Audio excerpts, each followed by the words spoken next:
So there are two parts of your final defense. The first is your presentation. The area is 50% the presentation, 50% for the question and answer. And later I'm going to discuss with you the part 2. Okay? Then there's a Jasper no nagsakit. Virus. Zaibigan. Felicia. Crystal. Marjorie. Jaymar. Charlie. Present pa.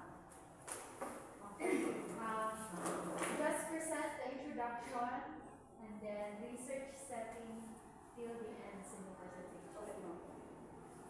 Okay, you may start. Have a pleasant afternoon, Ma'am Lilia. Our research study is entitled Exploring the Factors Contributing to Irregularities of BSIP Students at UCP Hasaan Campus. For the introduction, education is a vital for career opportunities, but student irregularity remains a significant issue in many educational institutions, including in the Philippines. Irregular students who deviate from the standard academic progressions due to various challenges like financial constraints, personal circumstances, or academic struggles, face numerous problems affecting their academic progress and well-being. According to the USTP Student Handbook, an irregular student carries an academic load not aligned with the prescribed program. Understanding the socioeconomic, institutional, and personal factors contributing to this irregularity is crucial for developing effective interventions. So this study aims to explore these factors to inform policies that support student academic and holistic development. So, ma'am, ano na adamos among settings, ma'am? So, our settings is especially sa USTP Hasaan with a specific program which is BSIT, irregular students. So, the method collecting method is the study will use survey questionnaire to collect quantitative data and cause for irregularity among BSIT students. And the survey will be designed to capture data on personal, academic, and circumstantial factors to contribute to the irregularity. The survey will be composed of close-ended questions which cover themes related to the cause of irregularity among BSIT students. So here is our mga simple questions sa gikandak na mga questions sa mga irregular, ma'am. So which is we have the demographic information, which is gender. So among sa 8 respondents, we have female and male, but male is 37.5% and female is 62.5%. Still demographic age, some respondents, 2 respondents is 20 years old, 21 was 2 correspondents, 22 3 correspondents, and 23 1 correspondent. So demographic yapon, ma'am, so year level in BSIT program. So ang mas nakadagan kaysa senior, which is ang 4th year, and ay mga 4th year nga na. So sa yellow is a junior 3rd year, and 25% is sophomore 2nd year. So demographic information: have you ever skipped classes or been absent without a valid reason? So ang mas dako tani mang kay nagtay ang rarely o never, kay maybe ang sa ilang kay nagkon sila nga dili gyud tanan absent, kay naay kanang tinuyuan mo to sa student team, like maybe naagi kanang valid reason kung ano silang nag-absent. Tas so demographic information, ma'am: have you ever engaged in cheating or academic dishonesty? So 25% no, 75% yes. Have you ever struggled with meeting deadlines for assignment or exam? Majority ma'am is agree, 66.7%.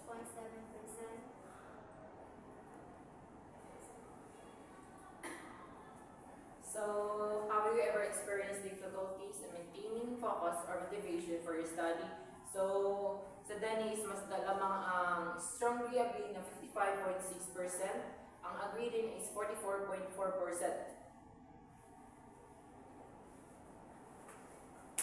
So the next month is how influential do you think academic workload is in causing irregularities? So as you can see here, ma'am, is mas galabaw ang red, which is moderately influential. So 66.7, and ang yellow nga slightly influential is 33.3%. So, do you have any health issues or concerns that impact your studies? So, in the chart shows that the 33.3% is no, and then ang yes is 66.7%. Do you face any financial constraints that impact your access to educational resources or opportunities? So, majority is yes, which has 88.9%, and no is 11.1%. Do you believe financial constraints contribute to irregularities among students?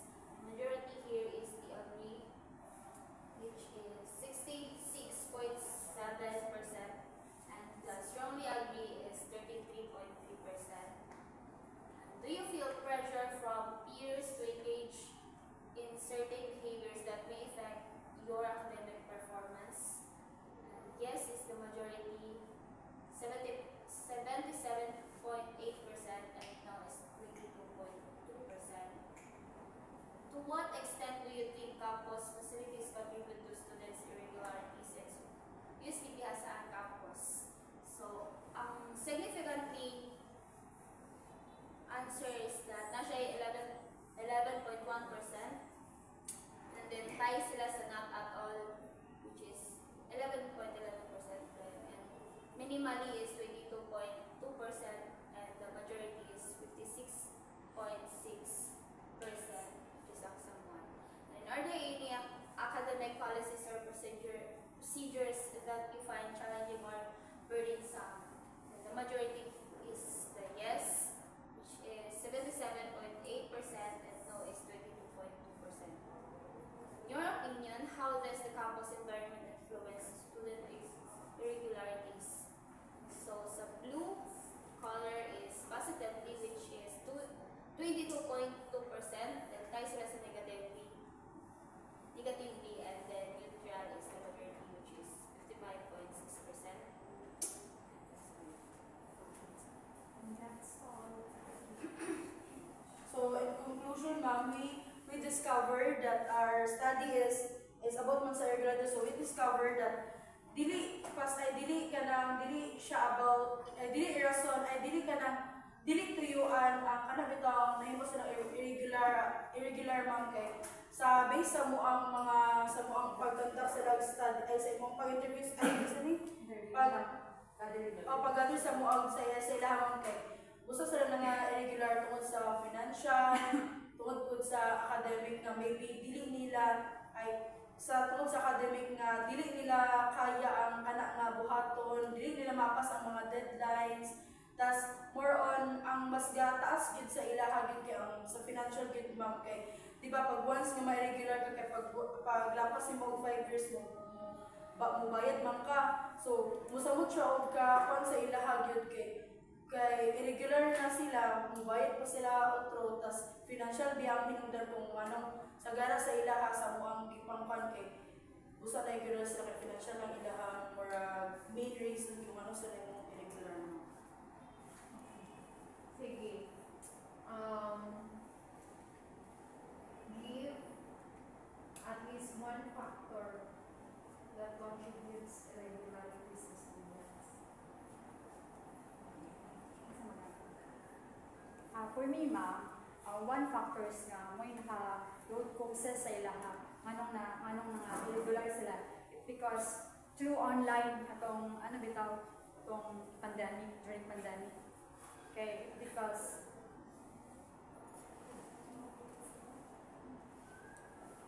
during pandemic kay katong like wala kay sa wala nakatunga or naka-join sa kanang classes because wala kay sila cellphone ba, and then And din ano nila ay kanang and because of that dili kay sila I mean kanang nabagsak sila na ba like na scene wala nila na comply. So all of you will answer after. So, that's a bad yes. Pero sa ako disadvantage ay kanang Factor that contributes sa irregularity.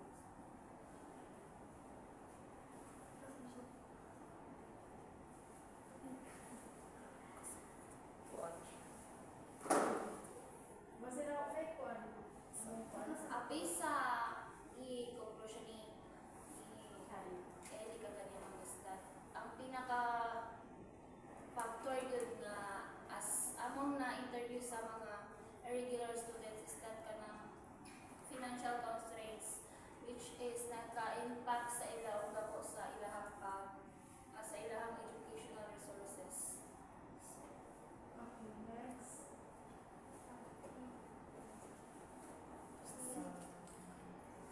Ano ma'am, like kapag yung ma'am, tungod yun sa financial, tas mas nakataas pod sa ilaha kay kana bitang like di ba irregular naman sila ma'am, so mas nakapan sa ilagin nga murag mas ma-down puro sila og samot kay pag irregular ba ka wala gid kay certain nakauban gid sa imong sa imong kana program along the way sa imong sa isa po sa first year to fourth year wala gid ka na main nga person ni circle biya kay irregular man ka sa maglalay gid mo so moy mas makahatag sila og factor nga mas may regular gid sila og samot kay tungod sa ingana gid nga pan pero lahat gyud nga binuhatan gyud ko. Mga problema bitaw sa balay ng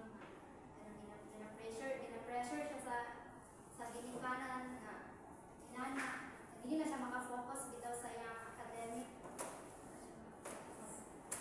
Sa ako may isa major factor, isa ka factor diyan is dili sila makasubmit bitaw anytime sa mga deadline. For example, na yung mga tawagani, na yung mga bayron na nga na bitaw like dili nila ma-provide diretso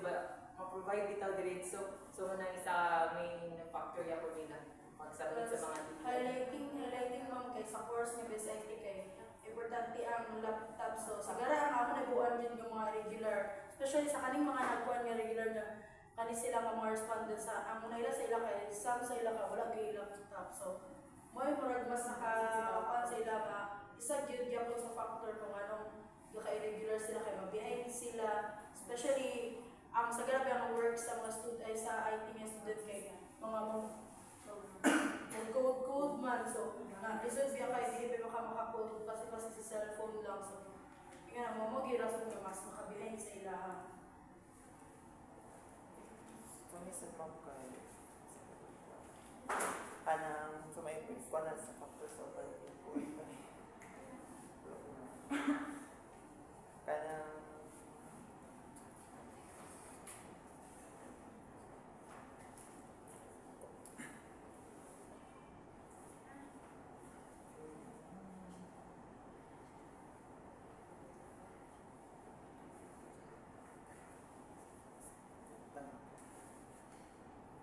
so advantage kay ko ang uban kay kanang based to my life kay kanang usay ba ay kanang kuan kay usay mo kay slow learning uban bitaw niya nasay uban nga kanang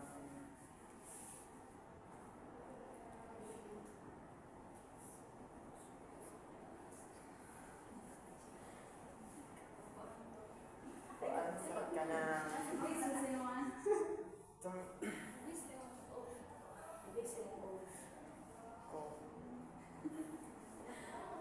financial kuan sad siya tapos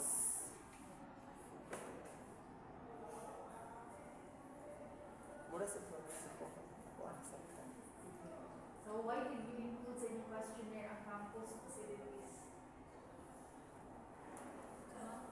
Does campus facilities contribute to the students' irregularities?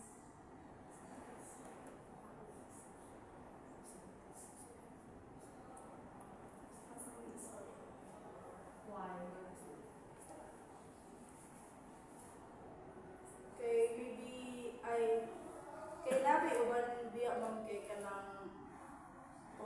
sa pagka ay stick. Facilities, di ba? Books or room? What's that, ma'am? Facilities. Ay, kanang pala sa annex, ma'am. Ay, facilities, di ba? Kanang Facilities. lugar sa... So, sa annex, ma'am.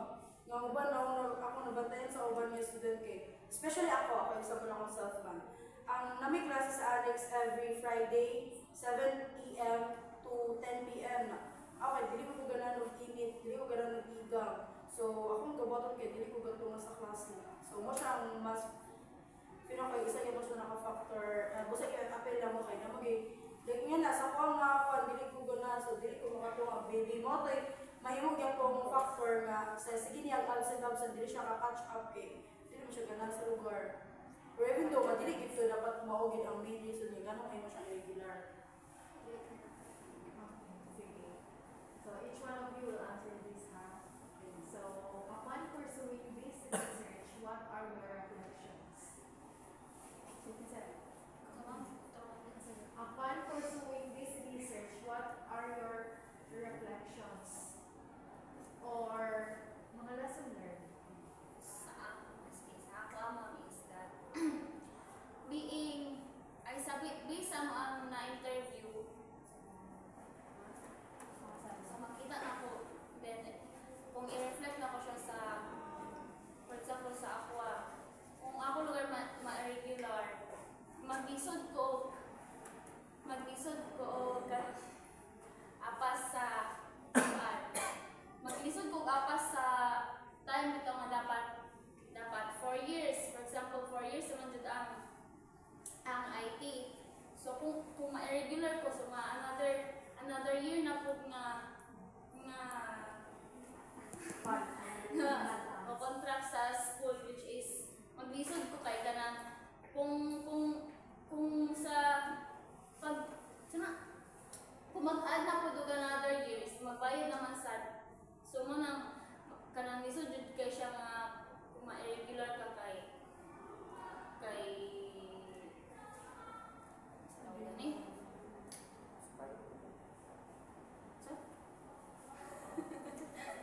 Ano to, ma'am?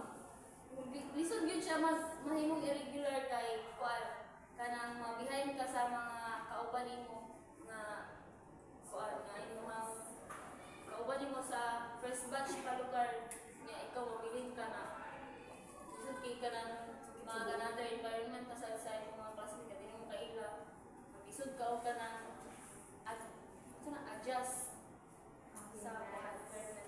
As for me, ma'am, in my own perspective as regularities or nabutang ko sa situation nga ma-manage ko kanang kuan, it will give me a realization na no matter what happen is dili hindrance or burdens ang para ma-stop ko to pursuing this kuan college this kuan course sa college and kanang and it reminds me nga dapat gyud masugatan ko manikamot ko kay dili sa yun gyud nga may mong edit na kami ka i-comply for kanang bitong murag the more nga kanang ma-edit ka is the more ka kanang kuan bitaw the more ma-prerequisite or the more ka ma-edit is the more ka violent and dagan pa years nga imong kuan. For me, ma'am, kay as irregular ito kay regular kay kuan man, ma'am, kuan imong kada kuan man kada tuig kada kuan man kabago-bago po ng curriculum. So what's keep ka na kanang kuan na lang sa pa kanang kuan siya, ma'am, in case nga kuan kung bago ang curriculum, so balik natin ka sa kuan na course simultan. Murad kay imurad ko kulang ko sa kuan.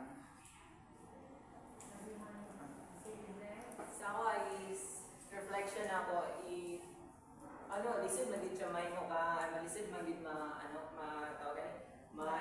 ma-irregular ka.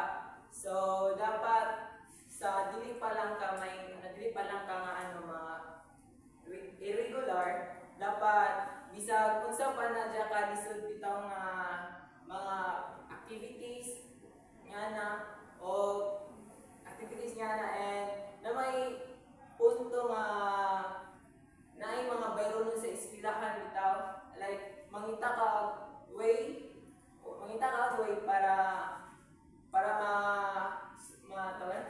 makabayad ka on time kay mabot magud sa panahon nga mabot magud sa time na hindi ka makabayad is mo na siya ang isa ka main factor why the student why the ang student is ma-irregular tungod ana and isa ka na maningkamot lang jud